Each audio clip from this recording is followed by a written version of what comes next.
Welcome to Love Your Library, Hampshire Libraries podcast. I'm Hattie Dulac, here with my co-host Kate Price-McCarthy. Hi, Kate. Hi, Hattie. How are you doing? I am very well, thank you. I'm kind of enjoying some of the signs of spring that seem to be breaking through. Lots of going on walks with my headphones in, listening to a good audiobook. How about you? You reading anything good at the moment? Well, I've just finished reading a new book by Jeremy Dyson and Andy Nyman, who we're hoping to have on the podcast later, called The Warlock Effect, which is about a magician in 1950s London who gets involved in the really dangerous world of espionage and gets sent across Europe with a dangerous mission to fulfill. But there's some really fascinating stuff about magic. They even give you a little bit of insight on how some of these incredibly mysterious magic tricks are performed. I think Andy Nyman works with Derren Brown on his magic shows, so it gets you get a real glimpse behind how to make these astonishing tricks, how you just cannot think how they could perform it, and you say, yes, if you do that and you do that, then it all becomes clear how it all happens. It all makes sense. A little peek behind the curtain. That sounds really, really interesting. Indeed. So how about you? What about you? What are you reading at the moment? I've just finished a book called Crying in Mart by Michelle Zauner. I don't know where I heard about it, but I saw that a few of my friends had read it and I thought it was really good. It's not for the faint of heart, I would say. It's quite a harrowing account of a young woman's experience of her mother dying with cancer. And certainly, not a light read by any means. It's really touching, and it's punctuated with all these really, really gorgeously detailed descriptions of Korean foods that the author kind of connects to memories of her mother, and it kind of helps her with the grieving process and reflecting on the moments that kind of led to her mother dying and how she could feel more connected to her parent but via that kind of culture. So I really loved it, although it was quite difficult at points. And don't wear any mascara if you're going to read it, because you'll just cry it all off. So in this episode of Love Your Library, you'll hear us chatting with Shannon Chakraborty, who you may know from her best-selling Davabad trilogy, a fantastical YA series set in a magical Middle Eastern kingdom.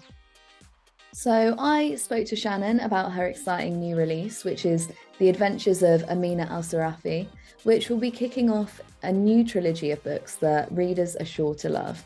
And then later on in the episode, Hattie and I catch up with Adrian, a library team assistant who covers a range of New Forest libraries. He's picked a book that is positively out of this world, so stay listening to find out more about his recommendation. For now, though, let's start by tuning into my chat with Shannon Chakraborty. The interview starts with her reading a short excerpt from the book.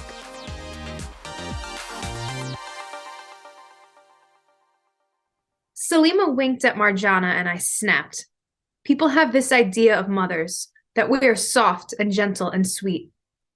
As though the moment my daughter was laid on my breast, the phrase, "I would do anything," did not take on a depth I could have never understood before. This woman thought to come into my home and threaten my family in front of my child? She must not have heard the right stories about Amina al-Sirafi.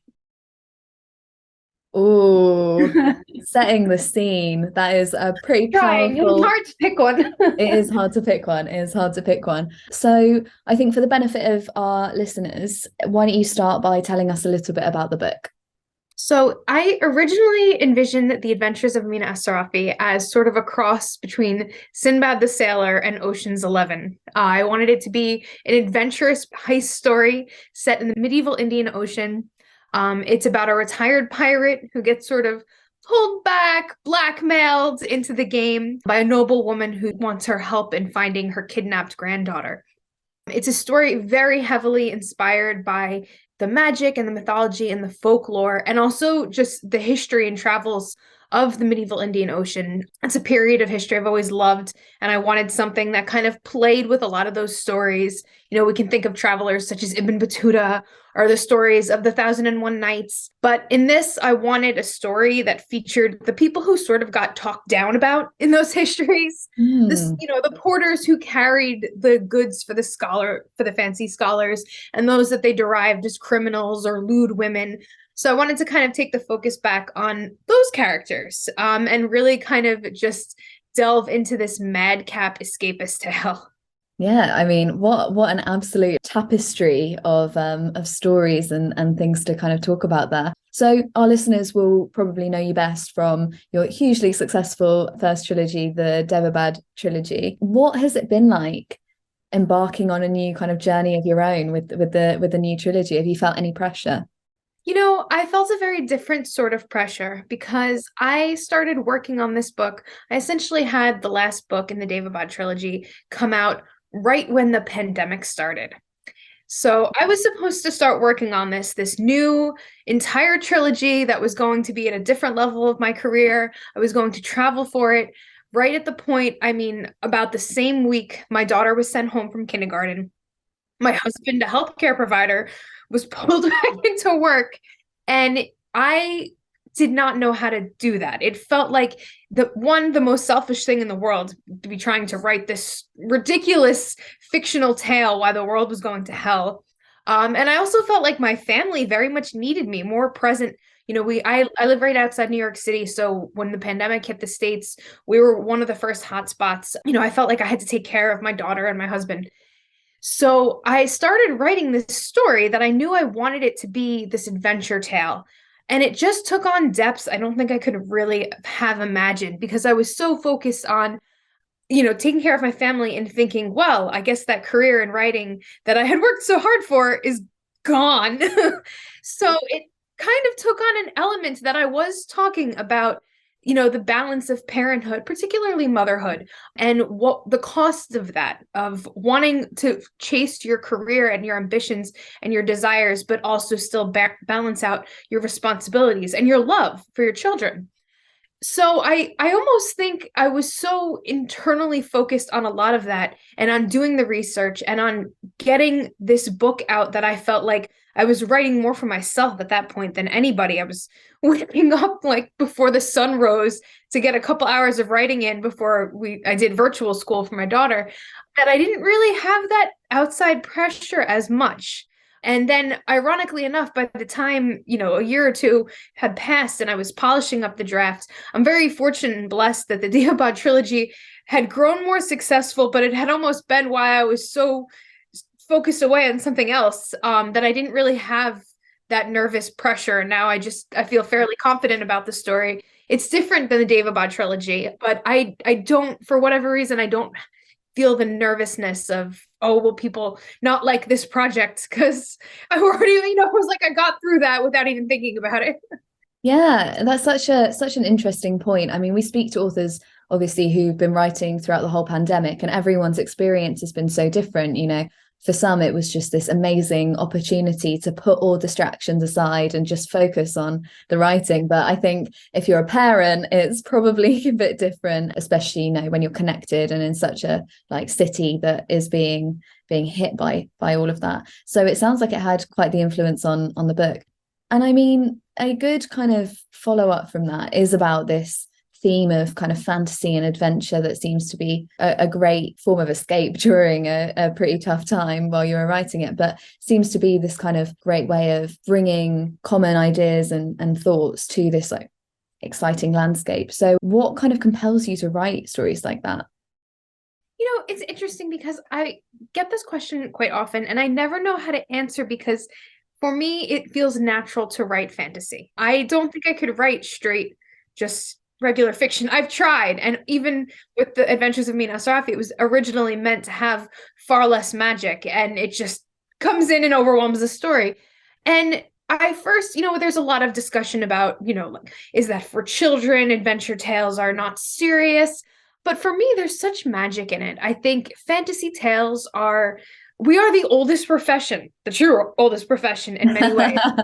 People have been sitting around the fire or sitting, or in the caravanserai and telling stories to explain the world around them in fantastical details, to both inspire, to explain, to let people sort of escape, to scare people. I think fantasy tales are at the core of the human experience in so many ways. I'm almost honored and a little humbled to take my place in telling and sort of spinning these stories.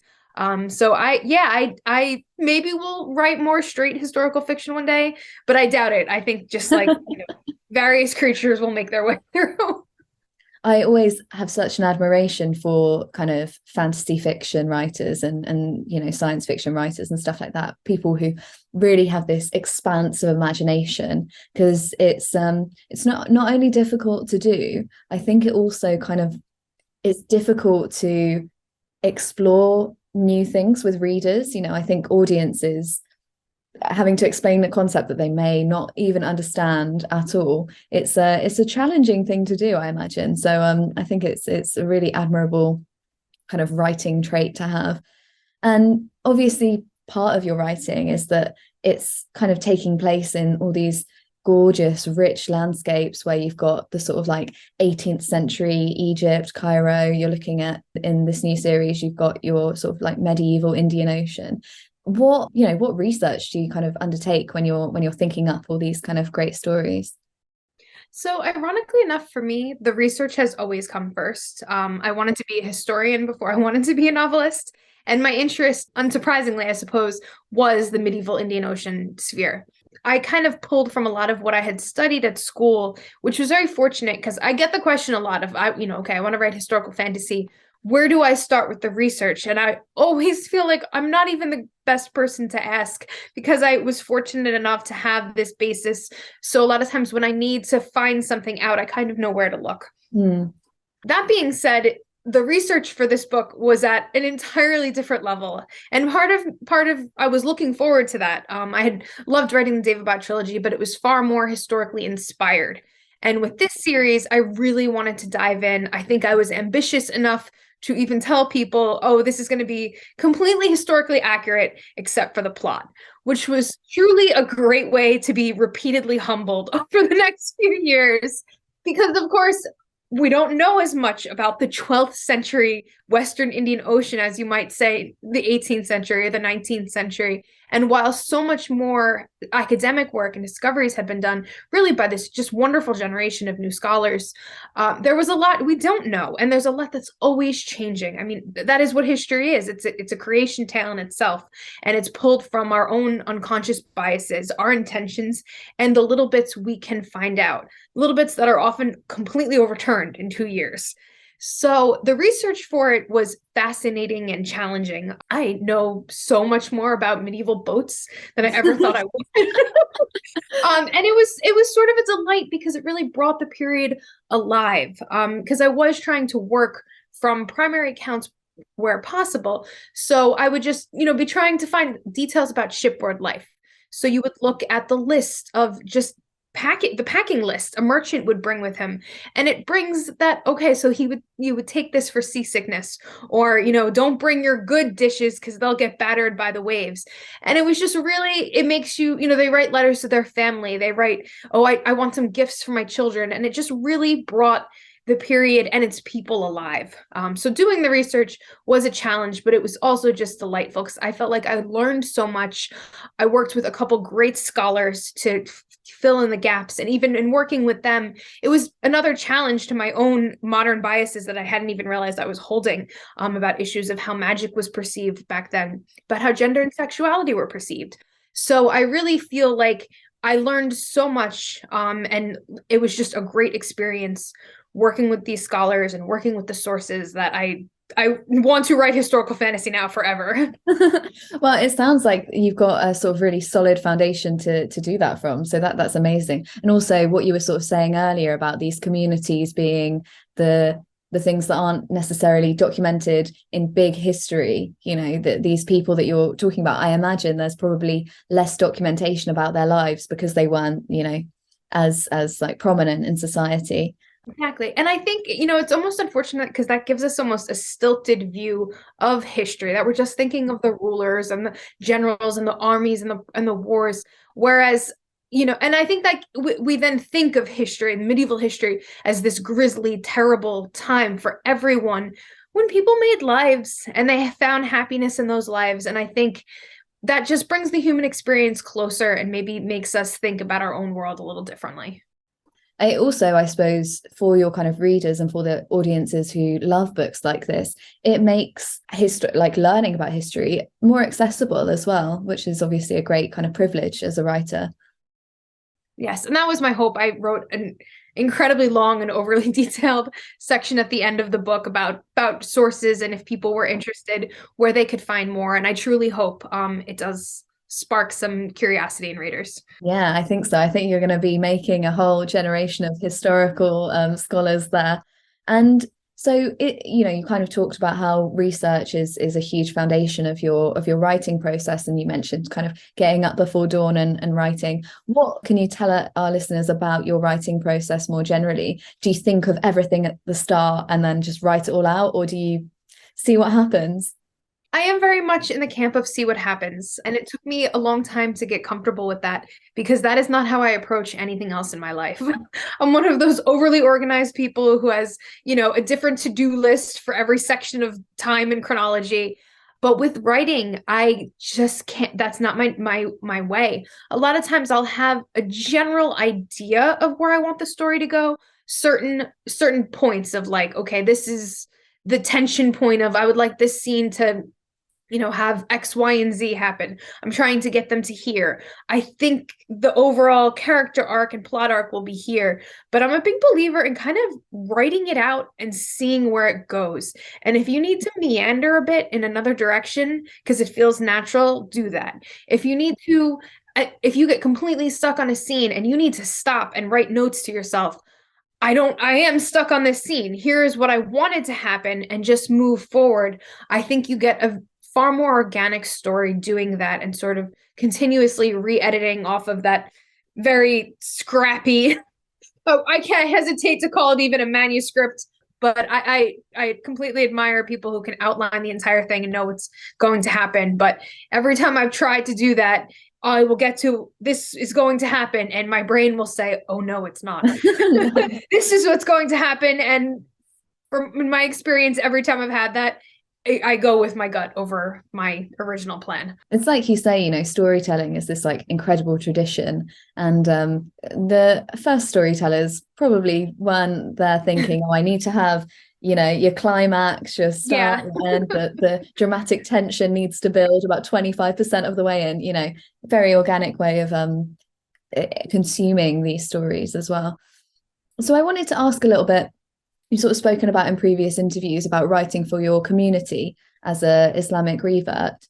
And I wanted to ask kind of what the literary landscape is like for Muslim readers and Muslim writers, and whether there's anything that the publishing industry can do to better represent those communities. Yeah, I mean, I think it's funny because I get this question a lot, and I think far better people than I have spoken about, the history of Orientalism in publishing, in fantasy in particular. But at this point, I think the best thing to do is to just give those sources to Muslim writers. Give them to those sources to writers from marginalized communities, all different ones. I think sometimes we get bent into there can only be one writer from this community or only one story from this community, and then that skews how we're represented. So at this point, I just want to see more Muslim writers. We're getting there, but even in, I can look at the YA landscape, which is far more diverse, at least in my country. Adult fantasy and science fiction still has a ways to go, but I think we're so benefited by having more perspectives and more voices. We get richer stories, we get more diverse stories and storytelling traditions.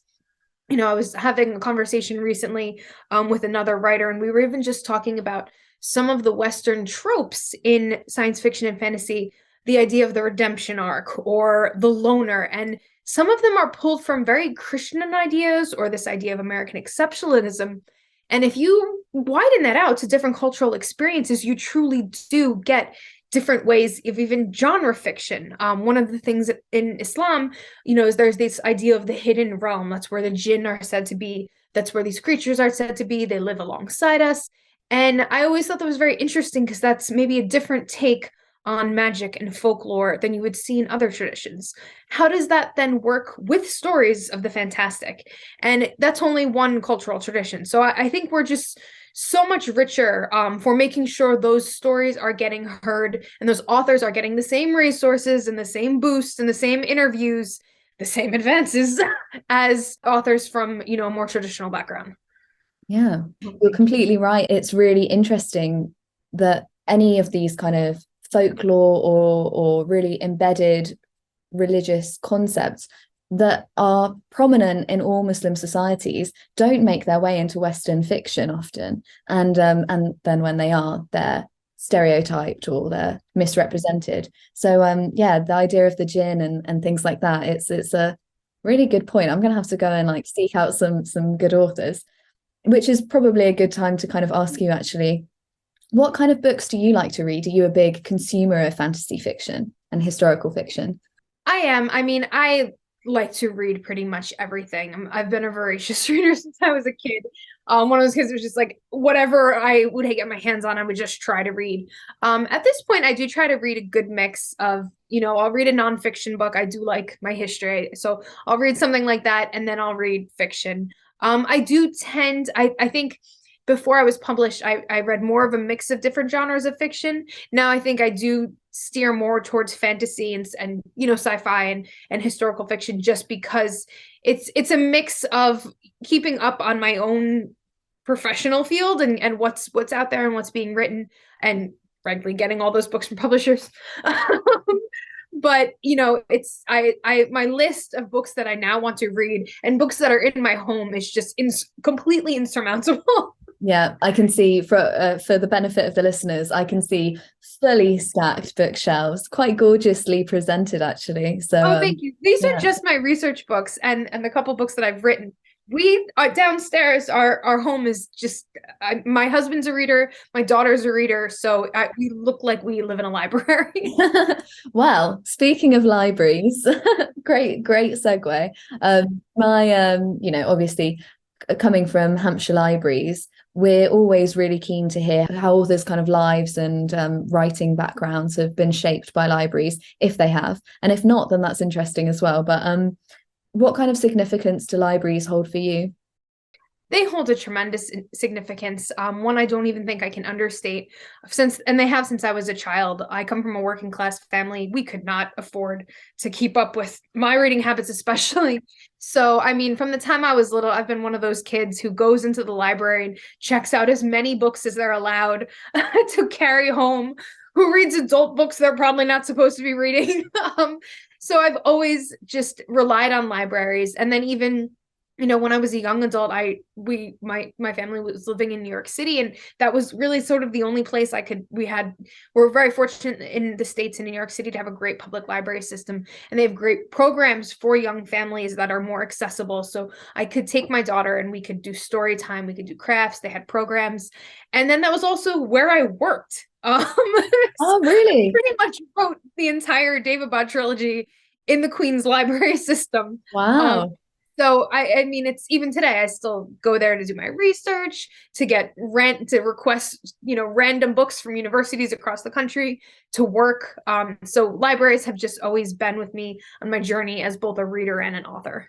Oh, that's amazing to hear. I love that. It's really lovely to hear that the kind of programs you're describing that your daughter takes part in, the craft activities and the story time, they're these kind of cross-cultural like common denominators in libraries across the world, because we have them in Hampshire as well. So it's amazing to hear that that's the common thread among libraries globally. Very good. And I suppose to kind of wrap up the questions that I've been asking, what is next on the horizon for you? Obviously, you've got 2 more books in this series to write. Have you got started on those? Are they finished already? They are not finished. The second one is in very loose early draft stage. I'm still doing a lot of the preliminary research for that, as well as kind of, like I said, that sort of messy draft of writing it and seeing where it goes. It was my original intention for this trilogy for each book to have a slightly more standalone feel, that each one kind of focuses on one sort of magical talisman that is to be retrieved, and that they're playing with different tropes. I wanted the first book to play with the idea of, like I said, Ocean's 11, everybody coming back together for one more heist. The second book, I want to feel a bit more like a ghost story meets a murder mystery. And then the third book, we're doing The Mummy. So Oh my goodness. How long are we going to have to wait for that then? we might have to wait a while. As I was mentioning before we started, for my book on motherhood, I am, ironically enough, will be 9 months pregnant when it comes out. So I'm not quite sure I'll be churning them out as quickly as I did the David Bod books, but I am working on them. Yeah. Well, I'm sure our listeners will be absolutely delighted to hear that there's more on the way, and obviously, and a baby on the way as well. Plenty of excitement in your future then. Yeah, I think this one is going to be certainly a popular one in our library as well. I imagine it's probably already fully reserved. So it'll be flying off the shelves as soon as it lands. Thank you so much for taking the time to join us today. Well, thank you for having me on, and I hope people pick up the book and enjoy it. I'm absolutely certain that they will. I can't wait.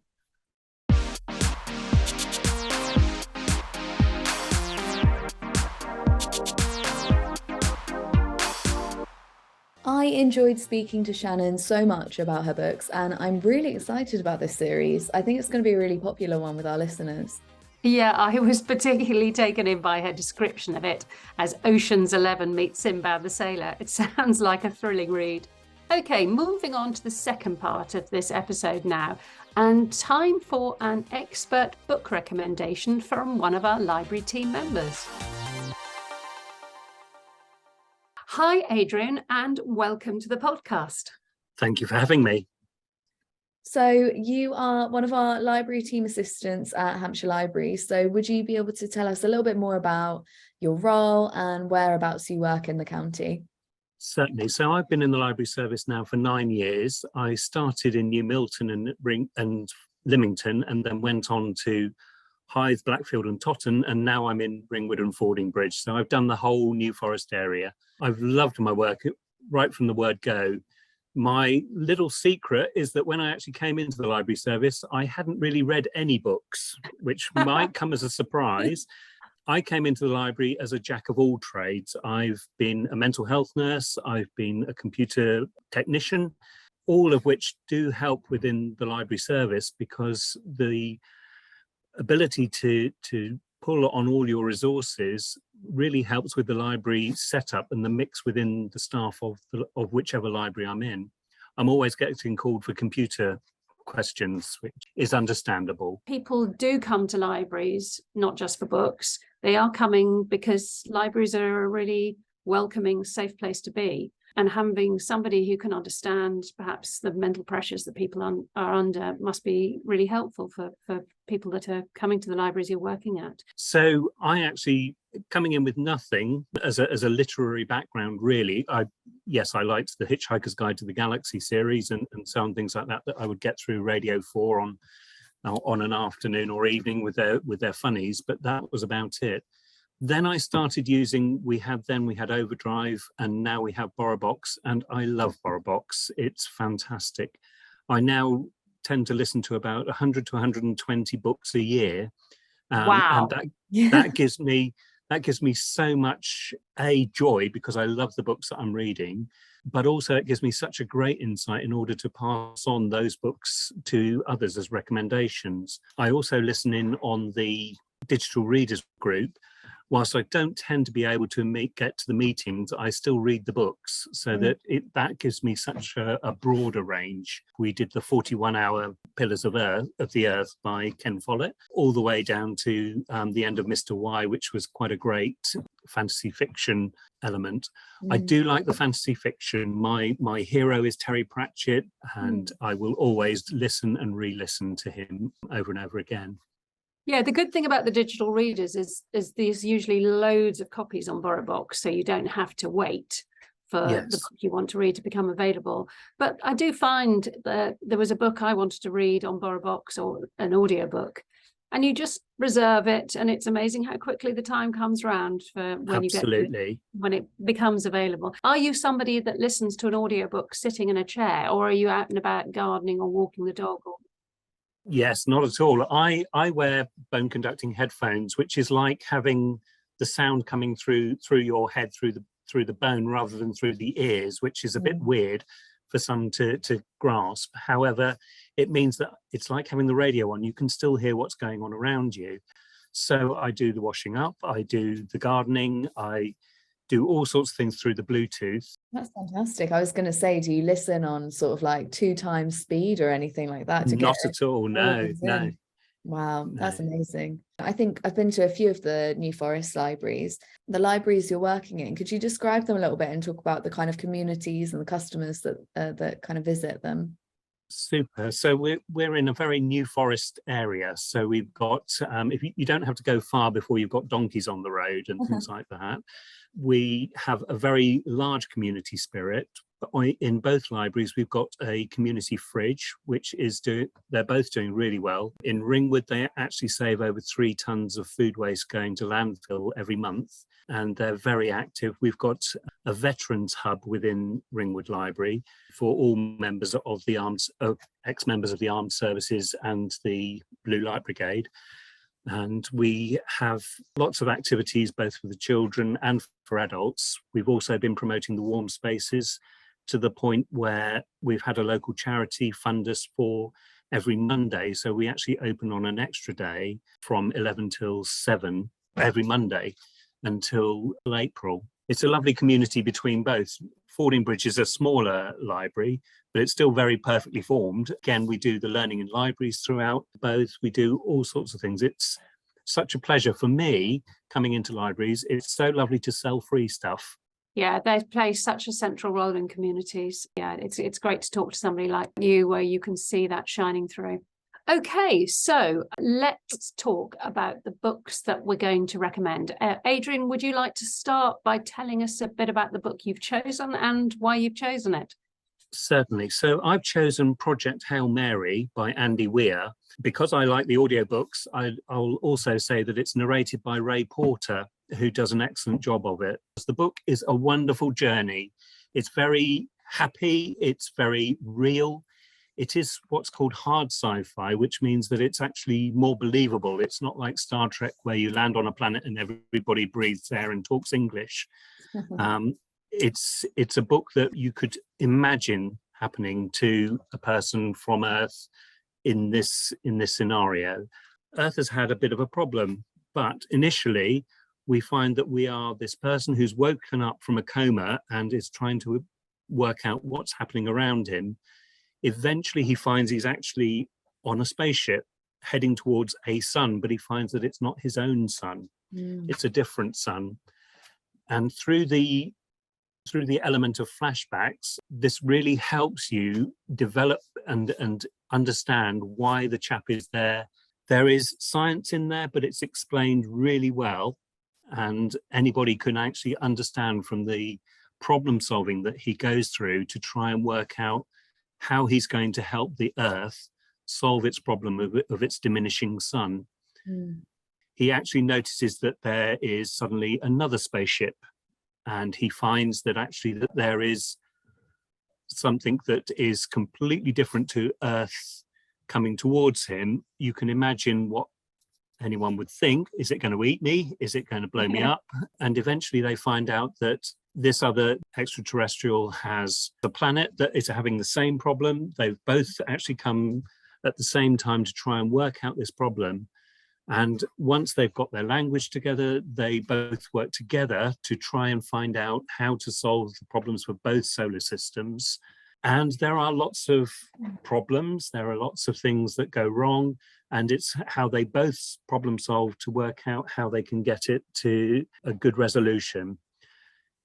It's a wonderful book. It really comes to a great end. It's a fantastic read and an even better listen. I'm familiar with this writer because of his earlier work. I'm assuming it's an earlier book, which was The Martian. The Martian, yes. Was a huge blockbuster film with Matt Damon. And what I really loved about that book is that as well as being a page turner, a really exciting story, it made engineering the kind of hero of the book. Exactly. So does this kind of love of engineering shine through in Project Hail Mary as well? Absolutely. Engineering and science. If you've got any form of science awareness, you will love the book because you'll think, oh, yes, I know that. I can relate to that. And that's brilliant that it does that. With the characterizations within The Martian, it was a very plain character. There wasn't much of the backstory or whatever, but where within this one, where Ryland, who is the main protagonist, you get to know all about his life, about how he feels, and all sorts of characterizations that you didn't get in The Martian. Is this the kind of book that you like to read then? What made you kind of pick it up in the first place? Partly because I like the genre. I go into for a lot of science fiction, science fantasy. A lot of the books that I read tend to actually be more the young adult type, because they tend to explain things better. The language is generally a little bit toned down. However, because of my broad reading, I'll go anything from very difficult books of hard sci-fi to very strange fantasy books with lots of elves and goblins and all sorts of things, of which I do love Terry Pratchett. I'll always be absorbed by it.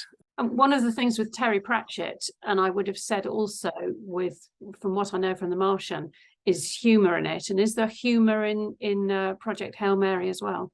There is so much humour, yes. I would say it was more than on a par with Terry Pratchett for the humour. Very, very American, very obvious, but also very funny. Another plus is that the planet that they find the solution from is actually, they've named it Adrian for some reason, which obviously I would like. This is basically because of the Rocky Balboa films, because Rocky, who's the alien, they've named it Adrian after Rocky's wife. So we've been talking about Project Hail Mary by Andy Weir. So Hattie, have you got a reading suggestion for us? Yes, I do. So I've chosen a book that's kind of along the sci-fi, fantasy, futuristic theme, and gone with a book by Philip K. Dick called Do Androids Dream of Electric Sheep, which is a weird title, but people will probably most be familiar with the story because it's the book that Blade Runner was adapted from.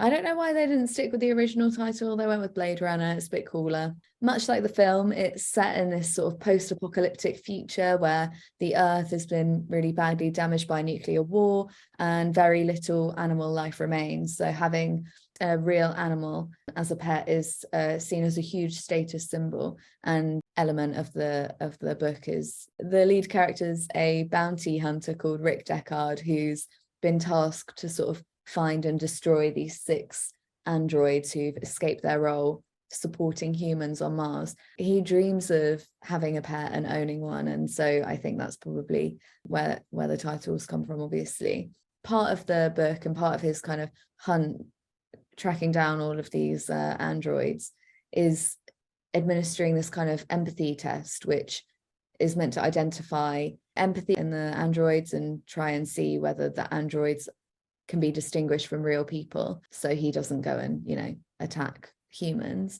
It's kind of a bit of a comment on machine learning and AI, I guess, in a way, because as these newer models come through production, it becomes increasingly difficult to make these distinctions, and it kind of, I guess, overall starts to raise questions about what makes people human and what is humanity's response to having support from technology and things like that, which is really interesting and surprisingly relevant for a book that was written in 1968, so well over 50 years ago. Yeah, I love sci-fi and fantasy as well, and this kind of post-apocalyptic futuristic sci-fi is particularly something I'm fond of. So have either of you read it? No, I haven't read that one. I had read his other one, which was dramatized, which was about if World War II had gone the other way. It's amazing how many of his books have been adapted into well-known films. I reckon it's probably only people like Stephen King and Jane Austen who have beaten him, because there's Total Recall.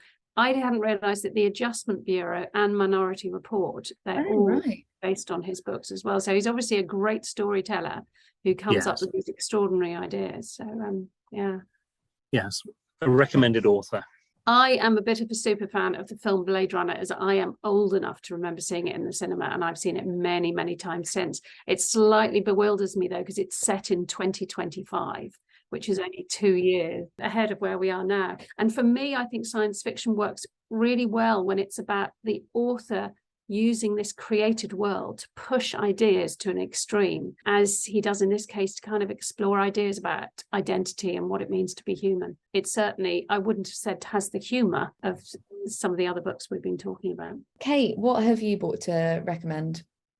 Well, my knowledge or experience of science fiction is really limited, and hearing your two recommendations has made me think this is something I need to address. So I'm already on my way to doing that. So because of that, I decided to go in a completely different direction, and I used some of the themes from Adrian, your recommendation to inspire my suggested book. So I'm going back to 2011 for a psychological thriller, which is entirely based on the idea of amnesia, with the protagonist trying to piece together the past. So it's a bit of a bestseller, so I'm sure you'll know. It's Before I Go to Sleep by S.J. Watson, which incredibly was a debut novel. What a tough act to follow for that author, to have such a huge hit with your first. If you haven't read it, it has a kind of dozy of a premise, which is that the central character wakes up every morning in a room she doesn't recognize with a man she doesn't know. And then she looks in the mirror and she's expecting to see her 20-something face that she's used to. And instead she sees a middle-aged face. And it turns out that decades previously, she's had some kind of terrible accident, which has destroyed her ability to form new memories. I mean, it's sort of based on science. I have read that actually happening probably wouldn't be possible. So it means that every day she has to start from scratch, rebuilding her understanding of her past and who she is. And bit by bit, she starts uncovering clues which don't kind of seem to fit together. And if you haven't read the book, again, this is something that's been made into film. It was made into film, I think with Nicole Kidman and Colin Firth, among others. And I remember when it first came out, I listened to it again on audiobook, and I was on holiday and I just couldn't speak to anyone until I'd finished it, because I just had to know what the end result was. So is this a book either of you two have read? I haven't read it myself. I did 15 years in dementia nursing and research, and it sounds like something that someone with dementia would probably feel akin to. It's definitely one that I have on the to be read list. Yeah, I mean, it would probably really annoy you for all the medical stuff it gets wrong. But I suppose that idea of bewilderment and not knowing what you can trust from what is going on in your mind, I think probably resonates with a lot of people. That's true. Yeah, I love a book that really has a bit of a mystery to it. And it sounds like this one is one of those ones that kind of unpeels the more you read, which is exactly the kind of thing I like to read. So gonna add it to my to be read list now too. And like the film Memento, it's really ingenious, the different ways that one can go about putting together memories if you can't make them stick in your mind. And I think memory loss or false memories, it makes a really great story hook. And it got me thinking about other books that use this as a theme. Like there's a book by Leanne Moriarty called What Alice Forgot, and also Marianne Key's book, Is There Anybody Out There? And there's also The Girl on the Train by Paula Hawkins, which is another great thriller about trying to fathom out slightly forgotten or distorted memories. So it's a really good theme in which to base a book. Can you think of anything off the top of your head that does any other books that kind of fit along that theme? I'm trying to think. As a non-fiction, there's the Man Who Mistook His Wife for a Hat by Oliver Sacks. And that is, he's a neurologist, and he kind of puts together this collection of different neurological conditions, amnesia and other things as well. So that's a really interesting one, which I guess certainly would be a lot more scientific foundation to it. Well, before we sort of wrap up and head off, Adrian, are there any other books that you'd like to give a special mention to? So one my mother-in-law said to me, which was one that I really enjoyed, was called Knife Edge by Simon Mayo, which it was a really good thriller about some knife attacks and trying to piece together who was doing this and what the end outcome was going to be. I'd never heard of Simon Mayo's books before, and it was really good because it had short chapters and they were really punchy and the storyline went very quickly. Other books I would suggest, there's also the Nomad series by James Swallow. Again, this is more James Bondy type, across different countries, and lots of intrigue and a little bit of technical know-how, which is great. And I must admit that BorrowBox does have such a great range of different books Trying to find the whole series might be a bit tricky, but I must say for Terry Pratchett, it's got a really good selection. Otherwise, I'd just say keep reading, look at a genre and pick anything within that and listen with an open ear. Yeah, that's excellent advice. Absolutely amazing. Hopefully this will inspire plenty of people to pick up their phones, pick up their library cards, go and get reading. I'd thoroughly recommend it. Well, thank you so much for joining us, Adrian, and we will look forward to speaking to you again soon. Pleasure. Take care.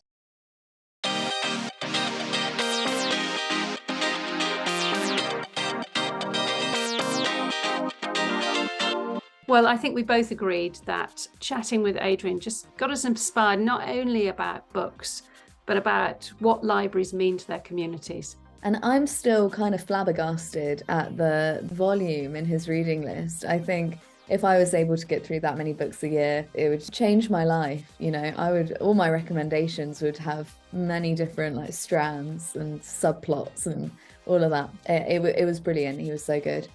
And if you're a Hampshire Libraries member who can't wait to reserve any of the many books that we've mentioned today, please do head to our website, which you'll also find in our show notes. And while we've got you, it's also worth mentioning that if your library account hasn't been used in a while, you might be at risk of your account expiring, so it's worth checking. So as of the 1st of June this year, 2023, Hampshire Libraries are going to be reverting to their pre-pandemic policy of requiring members to re-register their account at least every 3 years. The good news is that this is really easy to do, so find out how at the link in our show notes. Well, that's about all we've got time for today. Thank you to Shannon, to Adrian, and thank you for listening. I'm Kate Prowse-McCarthy. And I'm Hattie Dulac.